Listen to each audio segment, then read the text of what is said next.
Hello my dear student, welcome back to my channel AGS YouTuber में। दोस्तों, सीढ़ियों की जरूरत उन्हें है जिन्हें छत तक जाना है। सीढ़ियों की जरूरत उन्हें है जिन्हें छत तक जाना है। मेरी मंजिल तो आसमान है, रास्ता खुद ही बनाना है। तो प्यारे बच्चों, आज का क्लास एचसीएफ एंड एलसीएम जो मैंने पिछले क्लास में बताया था, और कुछ मैंने बताया था कि अगले क्लास में कुछ और महत्वपूर्ण बिंदुओं के साथ मैं आऊँगा नए टॉपिक के साथ। तो चलिए ज़्यादा देरी नहीं करते हैं और आज के क्लास में अगले टॉपिक के साथ महत्वपूर्ण बिंदु को लेते हुए चलते हैं। तो चलिए क्लास को स्टार्ट करते हैं। महत्वपूर्ण बिंदु एचसीएफ के कुछ और महत्वपूर्ण बिंदु है जो आप नोट कर सकते हैं। कॉपी कलम खोल लीजिए और नोट कर लीजिए। जैसे कि मैं कुछ महत्वपूर्ण बिंदु के साथ आपके सामने एक उदाहरण सहित एक्सप्लेनेशन करूंगा ताकि आपको समझ में आ जाए। अभाज्य संख्या का मौसा हमेशा एक होगा। अभाज्य संख्या का मौसा हमेशा एक होगा। तो आपको पता होगा कि अभाज्य संख्या किसे कहते हैं। तो मैंने नंबर सिस्टम के जब मैंने डिफिनेशन का, परिभाषा का जब मैंने एक्सप्लेनेशन किया था कि अभाज्य संख्या क्या है, अभाज्य संख्या कौन है, अभाज्य संख्या किसे कहते हैं, वो आप मेरे प्लेलिस्ट के नंबर सिस्टम में जाके आप इसका डिफिनेशन देख सकते हैं। अगर नहीं देखे हैं तो मैं अभी फिर वन टाइम आपको बता देता हूँ कि अभाज्य संख्या वैसी संख्या जो एक और स्वयं के अलावा न कटे। तो जैसे कि आप एज4 में आप देख लीजिए 23, 27, 29 और भी है। तो मतलब इतना ही लीजिए। यही संख्या का हमें एचसीएफ निकालना है। क्या करना है? एचसीएफ निकालना है। तो मैंने बताया था कि अभाज्य संख्याओं का एचसीएफ हमेशा क्या होता है, इसका फैक्टर ही नहीं टूटेगा तो इसका हो जाएगा एक, हमेशा एक होगा। अभाज्य संख्याओं का जब हमें मौसा निकालना है तो एक हो जाएगा। और हम चलते हैं एक दूसरे बिंदु की ओर। जैसे कि सम संख्याओं का मौसा निकालना, क्या करना है लिख लेते हैं। सम संख्या का मौसा निकालना है। तो सम संख्या का मौसा निकालना है तो सम संख्या का मौसा हो जाएगा, इसका आंसर होगा सम संख्या ही। जब सम संख्या का मौसा निकालेंगे तो इसका आंसर हो जाएगा, मतलब जो हमारा उत्तर आएगा सम संख्या ही आएगा। तो एज पर एक उदाहरण आप देख लीजिए, 2, 4, 6, 8 यह संख्या दिया हुआ है। इस संख्या का हमें क्या करना है, मौसा निकालना है। तो इसका अगर एचसीएफ हो जाएगा, एचसीएफ, इसका एचसीएफ हो जाएगा, आंसर आएगा इसी में से कोई, लेकिन यह क्या है, सम संख्या है। तो आप इसे देख लीजिए, सम संख्या में एचसीएफ में सबसे छोटी संख्या से लिया जाता है। तो छोटी संख्या 2, अब 2 से देख लीजिए, 2 दूना 4, 2 तिहाई 6 और 2 चौक 8, यानी कि इसका एचसीएफ हो जाएगा 2। अब 2 क्या है, 2 एक सम संख्या है कि नहीं, तो बताइए सम संख्या है कि नहीं। तो चलते हैं एक और महत्वपूर्ण बिंदु। अब थोड़ा सा हम इसे वाश कर देते हैं। चलिए दूसरे टॉपिक बिंदु की ओर चलते हैं। एक और बिंदु है, जैसे कि विषम संख्या है ना, विषम संख्या का आपसे अगर पूछ रहा है मौसा निकालना, विषम संख्या का मौसा भी विषम संख्या ही होगा, विषम संख्या ही होगा। एज फोर आप इसका एक उदाहरण आप देख लीजिए, विषम संख्या।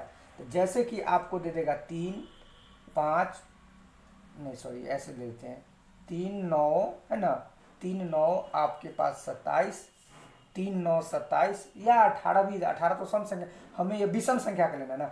3, 9, 27, 3, 9, 27 संख्या का आपसे अगर क्या पूछ रहा है, एचसीएफ है ना, आज का मेरा टॉपिक ही है एचसीएफ। एचसीएफ पूछ रहा है तो इसका क्या हो जाएगा कि छोटी संख्या को लेना है, 3 तिहाई 9, 3 नंबर 27, यानी कि इसका हो जाएगा एचसीएफ हो जाएगा 3। तो मैंने बताया था कि जब विषम संख्या का मौसम निकालना हो तो आंसर यानी प्रश्न का उत्तर आपके पास जो आएगा वो विषम संख्या है। तो 3 क्या है, 3 विषम संख्या है कि नहीं। तो प्यारे बच्चों, अब मैं आपको एचसीएफ के कुछ ऐसे प्रश्न दे रहा हूं जो आप शॉर्ट में, मतलब कि आप शॉर्ट में उसे बना सकते हैं। तो ज़्यादा देरी नहीं करते हैं, चलते हैं प्रश्न की ओर। प्रश्न मैं आपको दे रहा हूं। ये रहा प्रश्न आपके सामने 2, 4, 6, 8। अगला प्रश्न है 3, 6, 9, 12। अगला प्रश्न है 4, 8, 10, 16। और अगला प्रश्न है 8, 12, 16, 20। प्यारे बच्चों, जो प्रश्न आपके सामने हम दिए हैं, ऐसे प्रश्न को आप अपने नोटबुक में लिखकर प्रैक्टिस कर ऐसे प्रश्न को आप शॉर्ट में बना सकते हैं कि जब हमें संख्या का एचसीएफ निकालना है तो संख्या 2 अंक हो, 3 अंक हो, 4 अंक हो, जो भी हो, तो उस संख्या को मैंने पहले लिख लिया और उस संख्या में से सबसे छोटी संख्या को लेते हैं। तो इसमें सबसे छोटी संख्या आपके पास क्या है? सबसे छोटी संख्या सबका हमको क्या करना है? एचसीएफ निकालना। क्या करना है? एचसीएफ निकालना है ना। तो देखिए अभी आपके सामने देखिए कैसे हम शॉर्ट में इसका आंसर निकालते हैं। हमें कुछ नहीं, एकदम 5 सेकंड में इसका आंसर देंगे आप बिना कॉपी कलम को कुछ किए हुए। 2, 4, 6, 8, इसमें से सबसे छोटी संख्या कितना है? तो सबसे छोटी संख्या हो जाएगा 2। अब 2 से लगाइए, 2 दूना 4, 2 तिया 6, 2 चौका 8। लीजिए आपका आंसर हो गया एचसीएफ 2। मतलब ऐसे प्रश्न रहेंगे कि छोटी संख्या से ही पूरा पूरा कट जाए सभी संख्या, वो आपका एचसीएफ हो जाएगा। इसमें ले लीजिए, इसमें आपके पास है 3। अब 3 से देखिए, 3 दूना 6, 3 तिया 9 और 3 चौक 12। लीजिए आपका आंसर हो गया यह 3। एकदम कंफर्म ये एग्जैक्ट आंसर निकल गया कि छोटी संख्या से पूरी संख्या, बाकी जो बची हुई संख्या कट रही वही आपका हो गया। अब आपके पास है इसमें छोटी संख्या को देखिए, इसमें क्या है? 8।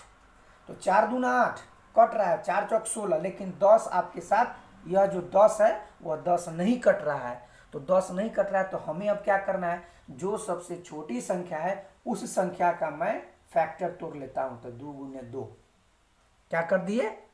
छोटी संख्या को मैं क्या कर दिया? छोटी संख्या का मैंने फैक्टर तोड़ दिया, 2 गुने 2। अब यह संख्या से आप देखिए बाकी संख्या कट रहे कि नहीं। तो 2 दूना 4, चलिए 4 को तो मैंने फैक्टर ही तोड़ा था। 2 चौक 8, यानी कि 2 का पहाड़ा मैंने 4 बार मैं दिया, 8 कट गया। 2 पचे 10, 2 अठे 16, यानी कि यह 2 से पूरा पूरा कट रहा है। तो इसका एचसीएफ कितना हो गया प्यारे बच्चों? इसका आंसर हो गया 2। अब आपके सामने है 8, 12, 16 और 20। अब आपके पास 10 सेकंड का समय देते हैं इस प्रश्न का आंसर व्हाट मैं यहां देता हूं, आप इसका आंसर देंगे। तो लीजिए टाइम नाउ स्टार्ट। 1, 2, 3, 4, 5, 6, 7, 8, 9, 10। टाइम खत्म। प्यारे बच्चों, मैंने बताया था एचसीएफ निकालना है, संख्या जितना भी हो सबसे छोटी संख्या को लूंगा। सबसे छोटी संख्या आपके पास है 8। 8 दूना 16, यानी 1 कट रहा है, यानी कि यह 16 कट रहा है, बाकी ये दोनों नहीं कट रहा है। हमको 8 से पूरा को करना है, तो हम क्या कर दे, इस 8 को मैं फैक्टर तोड़ देता हूं। तो इसको तोड़ दूं, 4 दूना 8। सिंपल भी कर सकते हैं, कोई दिक्कत नहीं। 4 दूना 8 कर दिए। अब इसमें से जो संख्या है यह सब संख्या कट रहा है, तो आप इसमें से देखिए कि अगर 2 से तो 6 दूना 12, 8 दूना 16, 10 दूना 20। लेकिन यहाँ पे तो एक यह संख्या इसमें है कि कॉमन में इसका तो एक और भी जाएगा ना। इसमें 4 को लेते हैं तो 4 तिहाई 12, 4 तिहाई 12, 4 चौक 16 और 4 पचे 20। तो प्यारे बच्चों, इसका एचसीएफ हो जाएगा, इस वाट की जगह आप इसको हटा के यहां पे इसका आंसर आप 4 दे सकते हैं। तो क्वेश्चन मैंने 2-4 उदाहरण दिए। अब आपको ऐसा क्वेश्चन एग्जाम में आते हैं, और अब मैं आपको एचसीएफ को भाग विधि से कैसे बनेगा वो मैं आपको बता रहा हूं।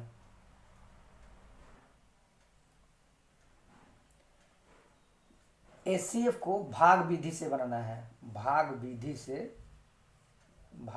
से बनाना है, मतलब भाग विधि से बनाना है, मतलब इसको मैं डिवाइड करके, जैसे कि आपके पास संख्या वही रहेगा 2, 4, 2, 4, 6। इसका एचसीएफ निकालना है भाग विधि से। एचसीएफ निकालना, क्या करना है? एचसीएफ निकालना है। तो एचसीएफ निकालने के लिए ज़्यादा कुछ नहीं करना होता है। सबसे पहले मैंने इसमें बताया था कि छोटी संख्या लेना है, तो इसमें आप क्या कीजिएगा, एक छोटी संख्या लेना है और एक बड़ी संख्या। तो छोटी संख्या 2 और बड़ी संख्या 6। अब इससे आपको इसको डिवाइड करना है। तो 2 तिहाई 6, लीजिए यह संख्या पूरी पूरी खत्म हो गया। तो खत्म यानी कट गई। तो जिससे मैंने इसमें लगाया भाज्य से ही अगली संख्या में लगाएंगे, यह हो जाएगा आपके पास 2 दूना 4, यानी कि दोनों दफा 2 से ही कट गया। तो इसका एचसीएफ कितना हो जाएगा, 2। ऐसे जब प्रश्न हो तो इसको ऐसे करके आप बना सकते हैं। और वो मैंने बताया था वो गुणनखंड विधि था, अब यह भाग विधि है। तो चलिए एक और उदाहरण देते हैं इस पर आपके सामने। एक और उदाहरण, संख्या आगे ही बढ़ते जाएगा, संख्या आगे ही बढ़ेगा, संख्या कम भी होगा। तो चलिए अब ज्यादा देरी नहीं करते हैं, चलते हैं दूसरे उदाहरण की ओर। ये रहा आपके सामने। चलिए, ये हो गया 8, यह हो गया 12 और यह हो गया 16। यह संख्या को आपको भाग विधि से बनाना है। तो प्यारे बच्चों, मैंने बताया था कि सबसे छोटी, आप पढ़े भी होंगे, लेकिन ऐसे शॉर्ट ट्रिक के लिए ही हम आपको वीडियो के माध्यम से कुछ बता रहे हैं कि आप कम समय में ही बनाएंगे। ऐसे आता तो सबको है, सभी जानते हैं कि लघुत्तम कैसे निकालेंगे, सॉरी महत्तम कैसे निकालेंगे, तो जानते हैं। बट हमें एग्जाम में कम समय में ज्यादा प्रश्न को हल करना है। 1-2 प्रश्न आते ही हैं, और ज्यादा मतलब जब मैं प्रश्न का जब हल करूंगा, सॉल्यूशन करूंगा, तो मैं बताऊंगा कि इतना बड़े बड़े प्रश्न को आप छोटे शॉर्ट में कैसे बना सकते हैं। तो चलिए ज्यादा देरी नहीं करते हैं और इस प्रश्न का मैं हल करता हूं। 1-2 और उदाहरण भी दूंगा, जैसे कि छोटी संख्या और बड़ी संख्या को इससे हम लगाएंगे। छोटी संख्या से हम लगाया था 8 दूना 16, लीजिए आपका, सॉरी 8 दूना 16, यह संख्या इससे कट गया, संख्या तो कट गया, 8 दूना 16। अब जो यह संख्या जो बच रहा है, तो ये आपके पास 12 बच जाएगा, छोटी और बड़ी।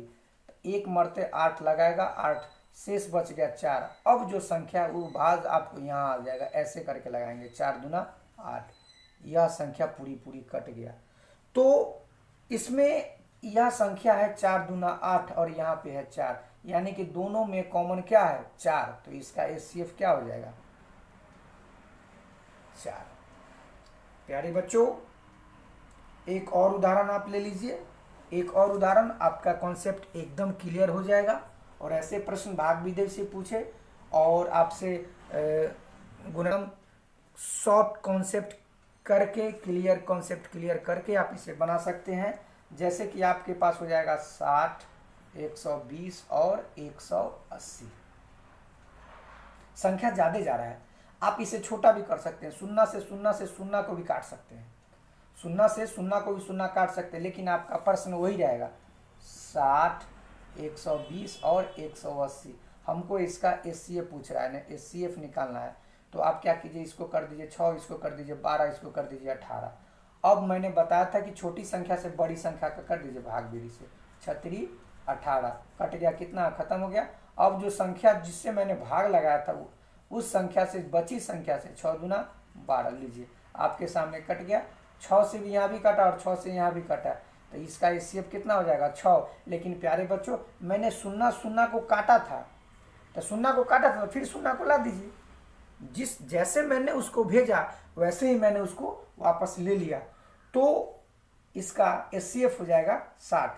तो प्यारे बच्चों, अब मैं आपको ये कहना चाहता हूं कि जब ऐसे एचसीएफ के जो भी प्रश्न आएंगे तो आपको घबराने की कोई बात नहीं है। आप आसानी से दिमाग लगा के शॉर्ट ट्रिक के माध्यम से ये सब कॉन्सेप्ट आप जितना प्रैक्टिस कीजिएगा आपके लिए बहुत महत्वपूर्ण है। तो आगे भी जब मैं एचसीएफ के प्रश्न को एग्जाम में पूछे हुए उसका जब मैं क्या बोलता हूँ एक्सप्लेनेशन करूंगा, तो यह सब पुनरावृत्ति होगा और ये सब प्रश्न आपके सामने पुनः रिवाइज होगा, तो आपको और कॉन्सेप्ट क्लियर हो जाएगा। तो प्यारे बच्चों, आज का क्लास हम यहीं पे ख़त्म करते हैं, मिलते हैं अगले वीडियो में। और अगले क्लास में, तो अगले क्लास हो सकता है कि मैं एचसीएफ के तो मैं क्लियर कर ही दिया हूँ, मैं अगले क्लास में एचसीएफ को लेके आऊँगा और एचसीएफ से जुड़े हुए कुछ क्वेश्चन, कुछ महत्वपूर्ण बिंदु को बताऊँगा। और उसके बाद इस एचसीएफ और एलसीएम से जुड़े हुए लगभग महत्वपूर्ण क्वेश्चन जो एग्जाम में पूछे जाते हैं और पूछे आए हैं, इस तरह के प्रश्न को मैं एक्सप्लेनेशन करूंगा। और सभी प्रश्न को मैं अपने चैनल के प्लेलिस्ट में डाल दूंगा। और जब भी आप चाहेंगे, ये सब रिकॉर्डेड वीडियो रहते हैं, कभी डिलीट नहीं होते हैं, आप इसको देख सकते हैं। तो मिलते हैं अगले वीडियो में। आज का क्लास खत्म। टाटा बाय बाय, जय हिंद, जय भारत, धन्यवाद।